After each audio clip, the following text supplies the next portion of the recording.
Height ఉన్నాడా?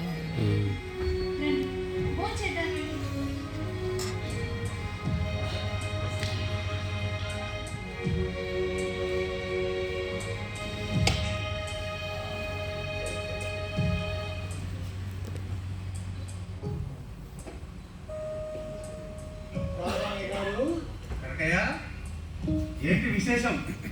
పొద్దుమై వస్తున్నా? పొద్దున్నే వచ్చిన వాన పొద్దు కూర్చొని చుట్టం త్వరగా పోరంటారు. అయితే గాలివాన తెలియదంటావు. చుట్టాలి కాదు కలుపుకోవడానికి మంచిగా చూసుకొని రావద్దు. ఎవరితోనంటావు? మీ తండ్రి మీకు ఇచ్చిన ఆస్తికి మీ మనవుడు వారసుడు కాబోతున్నాడు. అంతటి అదృష్టమే ఉంటే నా తాత ముత్తాతల ఆస్తి ఇట్లా ఎందుకు అందించుకుపోతుందయ్యా? ఈ ఆఖరి అమ్మాయి పేరేమిటో బుల్లి అమ్మాయి అంత అసలు పేరు తెలియదు.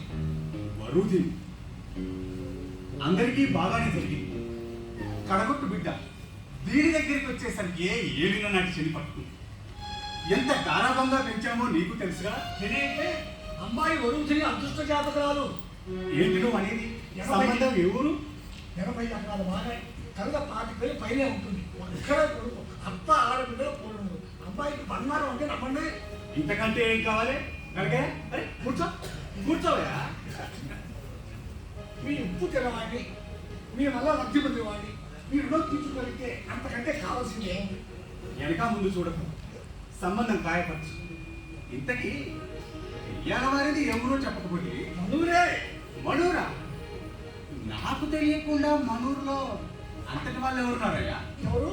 మన సాంబయ్య కొడుకు వెంకటపతి. కనకయ్య, ఆ మాట నాకు నీకు నోరెలా వచ్చింది? నీ మంచిగా చెప్పారయ్యా, తప్పైతే మన్నించాలి.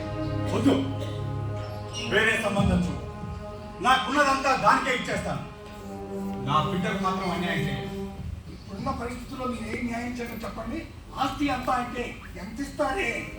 ఈ మేడ 18 ఎకరాల మాగాని అంతా దానికే. 60,000 అప్పు.